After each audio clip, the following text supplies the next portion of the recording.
Жұлдыздардың ең яқтысын теріп ала қойған адамлардың ең яқтысы сол жақтыға бара қойған. Асқар таудай адамлықты, ағын судай адаллықты, жомарттықты, еренлікті көкірегіңе құя қойған. Сен туасаң Дүния қадірлеген мирас, өз ватанның қадірлі перзенті, халықтың тәрбиешісі. Бұл Ибраим Юсупов. Кім қойса да дана қойған.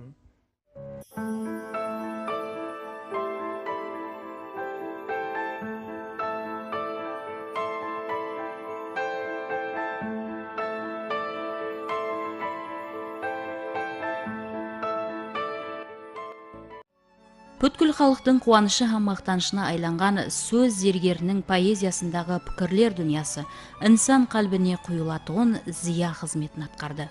Шайыр өз халқын 60 жылдан көбірек өз поэзиясы менен сусыландырып, га жылатып, га күлдіріп, марапатлап, кеуілерге қозғау салып тәрбиялаған ел азаматы. Басқалардың ләззеті үшін түрлерді ұйқысыз өткеріп, қосықты толығы менен бағындырып, жұрт ықласын жаулап алған хақиқи шайыр бола алды. Ибраим Юсупов хақында сөз баслаганда шайырдың дүнияға келген, оны сөзден маржан теруге баслаган балалығы, туған ауылы хақында сөз етпей кетудің өзі қате болса керек. Шымбай районының Азат ауылы 1929 жылы 5 май күні бүгінлігі өзінің музейіне айланған әйне ұсы шаңырақта Ибраим Юсупов дүнияға келген. Әпуайы ғана ауылдың таза хауасы, әжайып табиаты, ақ көкірек адамлары оның қалеміне түрткі сала алды. Сен туасаң ақылды да, сұлуды да, батырды да, халықты сенің атыңды да кім қойса да дана қойған. Ол дөретуші, ол шебер аудармашы, баспасөз қызметкері, жәмиетлік іскер сипатында танылды. Ол көп машақатлар шегіп жүріп өзіне соқпақ сала алды. Бүгін оның әрбір қосық қатарын 7 жастан 70 жасқа шекем яд біледі. Ибраим Юсупов үй музейіндеміз. Өз қоллары менен ақ қағазға түсірген қол таңбалар, қосықлары жәм болған кітаплар топламлары, ұсылап тұтқан бұйымлары һәммесі қадірленген халда. Әттекі ол кетпенін алып минет еткен қитақ жері де ітібарда. Бұл үй музейін ұл қызлары салдырып, өзінің атамаканында бір өзінің арманы еді. Ибраим ағамыздың.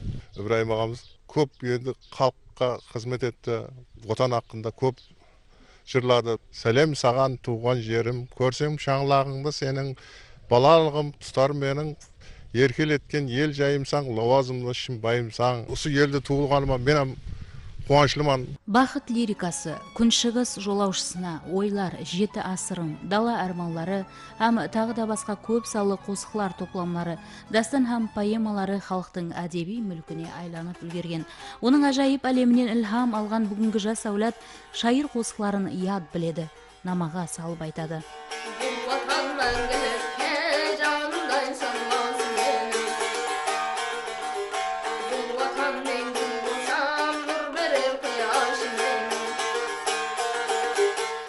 Ол шайыр өз өмірін давам етіп жатыр. Бүгін Ибраим Юсупов атындағы қанегелестірілген мемлекеттік мектеп интернатында шайырдың ізбасарлары оның жаңа өмірін бастады деп айту мүмкін. Президентіміздің Қарақалпақ әдебиетіне деген үлкен ітібар һәм қамқорлығының жемісі бүгін Ибраим Юсупов атына мәңгілестірілген. Шайыр дөретпелерінің жаңа қырлары көп. Оны зерттеу, үйрену жұмыстарда алып барылып жатыр. Қарақалпақ халқының социалдық тұрмысына, оның тарихи шығысына, оның келешегіне, оның бүгініне байланысты болған әрқилы идеялық, тематикалық бағдардағы поэзиялық дөретпелер тікелей Ибраим Юсуповтың дөретушілігінен орын алған десек асыр айтқан болмаймыз. Соның үшін 7 жастан 70 жасқа шекемгі әрбір қарақалпақ тілін анық аңлай алатығын, яғни оқи алатығын адамлар толығыменен шайырымыздың қосықларын өзінің тәрбиялық үлгісі іспатында қабыл етіп біледі. Һәм оны келешек әулеттің оқуы үшін белгілі дәрежеде бір бастама көтеруге ұмтылады. Әпуайы мына ауыл арасындағы, Қоңызқоба арасындағы сөздердің өзінде Ибраим Юсуповтың қосықлары мысал сипатында келтіріліп кетіледі. Бұл деген сөз халықтың арасынан шыққан шайырдың дөреткен қосықларының халықлық дәрежеге көтерілгендігін білдіреді. Бұл деген сөз ілми көзқараспен айтқанымызда Ибраим Юсуповтың бүгінгі күндегі Қарақалпақ классикалық әдебиетінің уәкілі болғандығын аңлатып тұрады. Соның үшін шайырымыздың дөретпелері тек біздің бүгінгі күнімізде емес, ал келешек уақытларда да жастарды тәрбиелейтұғын, оларды милли рухи сыпатларменен байытатұғын мазмұнға ие дөретпелерменен мәңгі ядымызда сақланып қалып береді. Осындай өзінің жоғары милли сыпатына ие болған шайырымыздың дөретпелері соңғы уақытларында көптеген тілдік сыпаты бойынша әдебиеттану ілімпаздары тарапынан зерттеу объектілеріне айланып жатырыпты. Енді соңында айтып өтуіміз керек, біздің бүгінгі хақиқи мінекей демократиялық рауажданған дәуірімізде Ибраим Юсуповтың дөретпелерін, оның эпикалық дөретпелерін, лирикалық дөретпелерін дәуіріміздің талабына муафиқ үйрену мәселесі әдебиеттанымыздың тикарғы вазипаларынан болып есептеледі. Себебі шайырдың ұсын шелі дәрежеде халықтың рухи ғазинесіне айлануын еледе сыпатлап беру, оның тәрбиялық әхметін, оның рауаждану жолларын, оның милли тілді сақлаудағы, милли өзгешелігімізді сақлаудағы колоритлік белгілерін ізетілейтұғын мәселелер еледе тыңырақ тұрғандай сезіледі. Ибраим Юсупов һәм жаһан әдебияты бір-біріне үнлес дүния деу мүмкін. Туысқан халықлар һәм жаһан әдебияты дүрданаларынан құралған Пушкин, Лермонтов, Шевченко, Байрон шығармалары, Шекспир сонетлері, Науаи һәм Хафиз ғазеллері, Омар Хайям рубаиларын Қарақалпақ тіліне аударма істеген. Сонда айрықша атап өту керек, Ибраим Юсупов шығармаларын оқыған һәр бір инсан қайсы миллеттің уәкілі болуына қарамастан тұрмыс симфониясының әжайып тарларынан, намаларынан тәсірленеді. Шайырдың қосықлары рус, өзбек, қазақ, украин, белорус, грузин, латыш, болгар тілдеріне аударма істелген. Бұл дегені шайыр дүнияға Қарақалпақ әдебиетін, былайынша айтқанда Қарақалпақты танытты. Тума талант, жоғары білімдаллық, табиатындағы кішіпейлік, жүрек пенен ақылдың, көззаллық пенен данышпаллықтың өзара үйлесімлігі инсан кеулерін тебірендіріп, олардың қалбінде тап өзінікіндей кіріп келетуін поэзия маржалары мәңгілік еді. Шайыр бұндай илхамды халқынан, туған жерінен, көзал табиаттан, ең басысы өз шаңырағынан, перзентлерінің камалынан алды. Әкеміздің 91 жылық мүнәсебеті менен әкеміздің кіндік қаны тамған Шымбай районы Азат ауылға сол шаңырағымыздың атынан қайыр сақауат істерін көрсетіп, сол халықтың пәтиясын алуға келдік. Шайырдың бір жақсы адамға күнде іркіліп, сәлемлесер едім, көрмедім бүгін. Сондай кімдір бізді дағы бір күні бұл жолдан таба алмай жоғлау мүмкін деп жазғанындай, кешеден бері сол бүткіл халқымыз шайырды ятқа алып, радио, телевидениелерде оның қосықлары жаңлап, әр түрлі дәстүрлерді сол телевидение арқылы көріп, біздер жүдә қуаныштымыз. Біз Ибраим Юсуповты еле көп сағынамыз. Себебі бұндай талант иелері әр дайым туыла бермейді.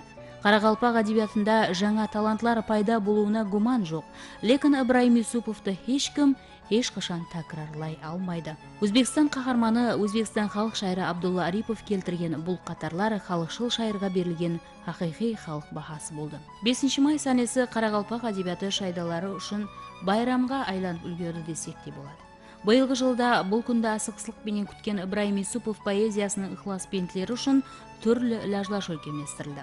Солар қатарында Қарақалпақстан телеканалында да. Күні бойы шайырдың өмірі һәм дүрітушілігінен саза беруші архив материалларынан ібарат көрсетулер менен бір қатарда телемарафонның шөлкеместірілуі бүгінгідей қиыншылықлы сынаулы күллерде көп саллы телетамаша көйлерді Ибраим Юсуповтың халық сағынған қосықларына және бір мәрте мүражат етуіне имканият болды.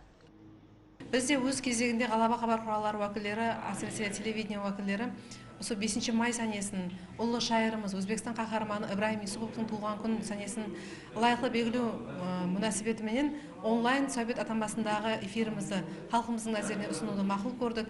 Һәм әлбетте сол онлайн сәубет арқылы сол шайырымыздың дүрітушілігіне тиесілі болған қосық қатарлары, һәм нама жазылған қосықлары, һәм шайырдың дүрітушілігіне байланысты болған спектакльдерден үзінділерді қойып, әлбетте рухи дүниясын байытуға және де үлес қосуға бел байладық.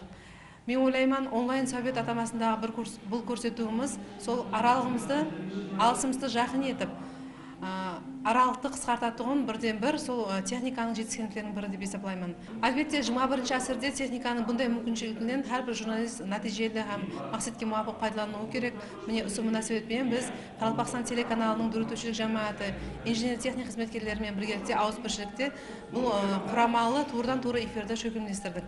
Әлбетте бұл совет халқымызға мақұл болды деген ниеттемен һәм бұндай советлеріміз елде сол алысымызды жақын етіп, адамлардың қалбі бір екенлігін, һәм бұндай қиын қыстаулы күндерді де біргелікте жеңетігімізді бір дәлелейтұғын бір көрсету болды деп есептеймін.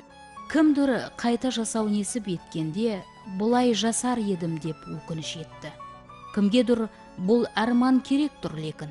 Ибраим Юсупов бір келіп кетті. Шайырдың екі өмірі болады деседі. Өзінің бірінші өмірінде адамларға зия таратқан, кеуліне нұр алып келген бұл ұлы тұлғаның екінші өмірі бүгінгі әулет қалбінде ұлы келешекпенен ұшласып, жасарып һәм жаңарып жасап атыр.